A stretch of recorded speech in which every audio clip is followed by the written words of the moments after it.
Porque ele já havia havido quebrado princípios. Porque o nazireu era consagrado. E tinha princípios que ele não podia fazer. O primeiro era cortar o seu cabelo. O segundo era não beber vinho. O terceiro, aleluia, era não tocar em coisas mortas. Sansão já havia quebrado esses princípios, irmãos. A queda não se dá de um dia para a noite. Sansão perdeu a presença do Senhor porque começou a quebrar princípios. Então ele pensou que podia brincar com o pecado, aleluia, sem que ele se queimasse. Davi também não considerou, irmãos, que podia se queimar a ponto de perder a presença de Deus. A ponto de perder a presença de Deus, irmãos. Porque a palavra do Senhor diz em Isaías capítulo 59, versículo 2, que as nossas iniquidades fazem separação entre nós e o nosso Deus. Aleluia. Então o pecado ele nos separa de Deus. Davi ele estava separado de Deus agora por causa do seu pecado. Porque o pecado, irmãos, aleluia, tem esse poder de nos separar de Deus. O pecado tem suas consequências. Sansão teve a consequência do seu pecado. Davi teve consequências do seu pecado. E não pense que eu e você vamos passar ileso por nossos pecados ocultos, irmãos. Muitas vezes vivemos em pecados de omissão. Pecamos e omitimos. Não é verdade? Mas não pense que se nós brincarmos com fogo, nós não vamos nos queimar. E no versículo anterior do Provérbios 6, no versículo 27, aleluia, Salomão ele faz uma pergunta semelhante a essa. E ele diz: pode alguém colocar fogo no peito sem que queimem suas roupas? E a resposta é óbvia, né, irmãos? Que não. Não tem como. E esse é o alerta, aleluia, que Salomão traz para mim e para você. Aleluia, qual é esse alerta? É simples, irmãos. Não brinque com a tentação. Não brinque com o pecado, mas fuja dela. Aleluia, se você está brincando com fogo, fuja antes que você se queime. Aleluia, fuja antes que você se queime. Aleluia, faça como José. Fuja. José, quando ele sentiu o fogo, o que ele fez? Ele fugiu. Aleluia, muitas vezes nós somos servos e servas do Senhor. Ao invés de nós fugirmos da tentação, em vez de nós fugirmos do pecado, nós estamos brincando, irmãos. Estamos brincando e achando que Deus não está vindo, mas Deus está vindo. E uma hora a conta chega. Uma hora a consequência chega. E muitas vezes quando chega a consequência, nós ainda nos perguntamos, nós ainda indagamos, nós ainda questionamos a Deus por que isso, por que aquilo. São consequências que muitas vezes você pegou e omitiu. Então fuja. Fuja antes que você se queime. Irmãos, uns dias atrás, eu estava meditando numa palavra, além que Moisés fala, que está escrito em Números, capítulo 32, versículo 23. Moisés diz assim: aleluia, sabei que o vosso pecado vos há de achar.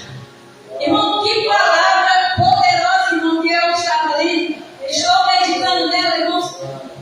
Sabei que o vosso pecado vos há de achar. E o Senhor falou no meu coração: antes que o pecado te ache, ache você primeiro ele e mate. Antes que ele te mate, mate você primeiro a ele. Porque pecado, irmão, a gente não brinca. Pecado a gente se mata. Porque se você não matar ele, ele vai te matar. É isso que você está dizendo. Ache você primeiro a ele. Porque se você não achar ele, ele vai achar você e vai te matar.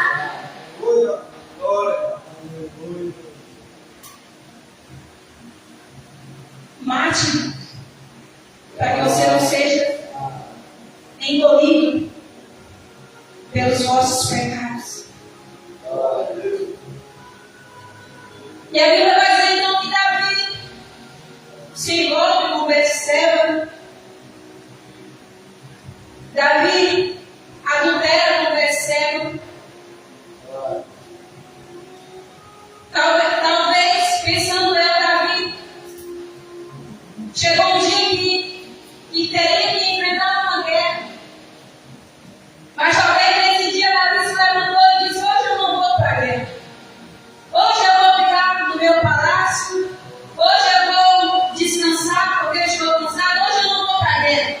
Hoje eu vou ficar no meu palácio. Hoje eu vou descansar. E Davi ficou no seu palácio, quando não deveria ficar. Muitas vezes, Davi ficou no seu conforto, quando não deveria ficar. Muitas vezes nós estamos assim, no nosso conforto, e nós não vigiamos. Porque Davi, no dia que ficou no conforto do seu palácio, a Bíblia diz que do lado do seu palácio ele contempla Betseba tomando banho. E já se aflora os seus desejos carnais. E a Bíblia vai dizer que ele manda os seus servos chamar Betseba até ele. Nos dias de hoje, quando isso acontece, manda o quê, irmãos? Mensagem no WhatsApp, né? Cuidado com as mensagens que chegam até o teu celular. Porque o Senhor está vendo, amém?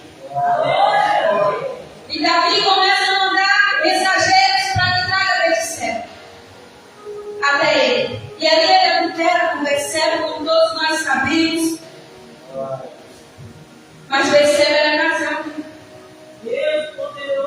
com um soldado de Davi.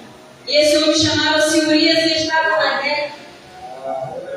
Cuidado para você não ficar na sua zona de conforto. Aleluia. Cuidado para você não sair para a luta, para a guerra contra a tua carne e você perder para a cobiça do teu coração.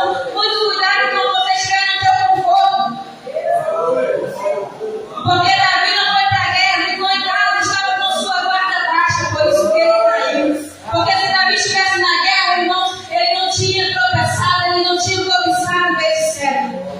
Cuidado quando você estiver no teu conforto, para que você não venha a cobiçar. E Urias estava na guerra. E essa guerra ia demorar muito, irmãos. E logo chega até Davi e Betseba agora está grávida. E agora?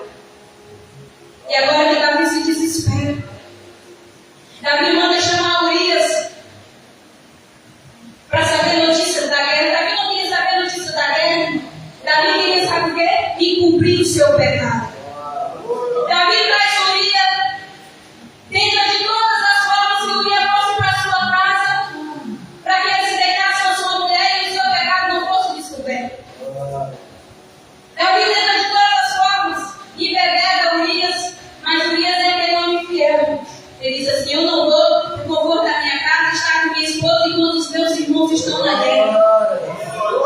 Veja que um soldado tinha mais integridade e fidelidade do que Davi neste momento, porque o pecado cega. E Urias não vai. E Davi entra no desespero, irmãos.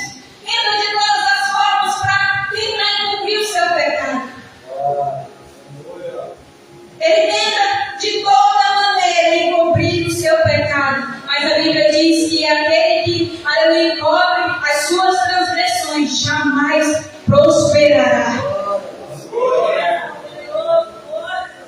Davi está apavorado.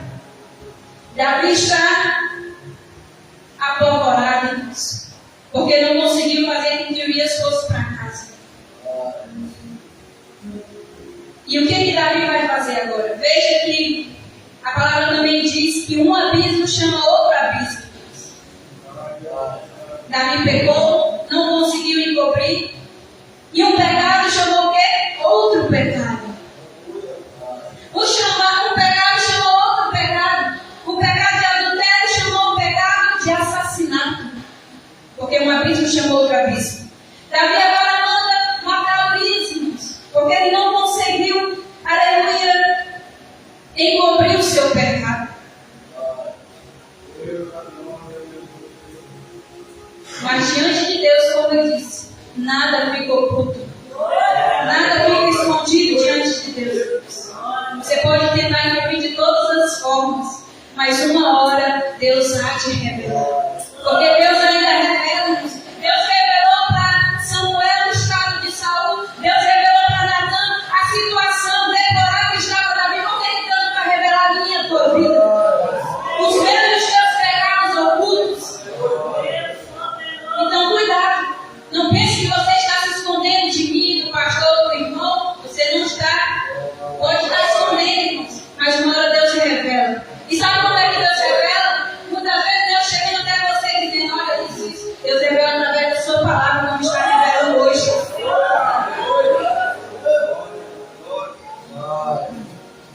Então Davi tentou encobrir, mas não conseguiu. Vemos também o exemplo de Moisés, irmãos. Está em Êxodo 2, 11, versículo 11, diz: não falha a minha memória. A Bíblia diz que ele vê um egípcio matando um hebreu. E a Bíblia vai dizer que quando ele vê, ele olha de um lado para o outro para ver se não tinha ninguém. E quando ele olha e vê que não tem ninguém olhando, ele vai lá e mata aquele egípcio. E enterra-o na areia. Veja que Moisés, antes de cometer o assassinato, ele olha primeiro para ver se não tinha ninguém olhando. Mas se esquece que aquele que tudo vê estava vendo o ato que ele estava fazendo. Então não adianta você querer se esconder de A ou B, se esconder de trás das cortinas, se esconder atrás da Bíblia. Não adianta você se esconder, porque Deus tudo vê, irmãos.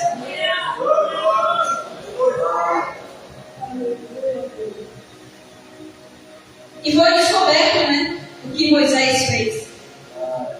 Porque não há nada oculto que não venha a ser revelado, né, Deus?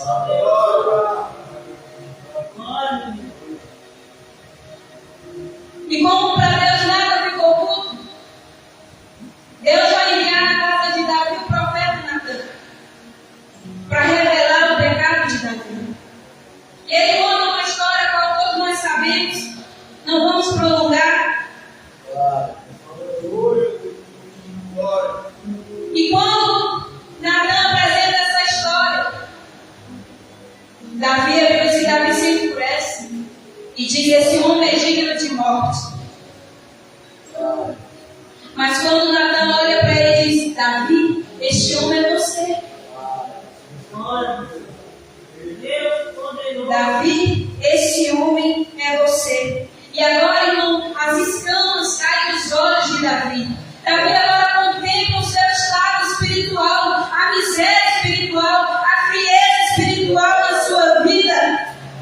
E agora ele vai escrever esse salmo, aleluia, com profundo arrependimento, irmãos, porque agora, aleluia, Davi se preocupa. Davi vai chorar, vai clamar, porque agora está com medo de perder a presença de Deus.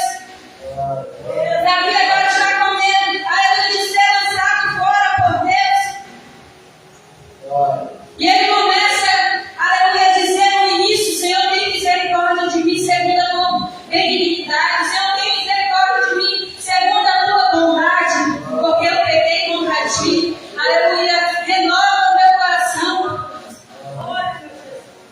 Sabe por que Davi ficou com medo, irmão? Porque Davi sabia a importância, aleluia, da presença de Deus na vida de um homem. Davi, aleluia, sabia, aleluia, o que aconteceu com Saul. Então Davi sabia que um homem sem a presença de Deus, irmão, ele estava perdido. Porque ele mesmo tocava harpa para Saul, quando o Espírito do Senhor se retirou de Saul. Então muito cuidado para você não perder a presença de Deus, irmão. Sabe por quê? Porque quando o Espírito de Deus sai, entra o Espírito maligno, o Espírito das trevas. Porque a palavra do Senhor diz: lembra da casa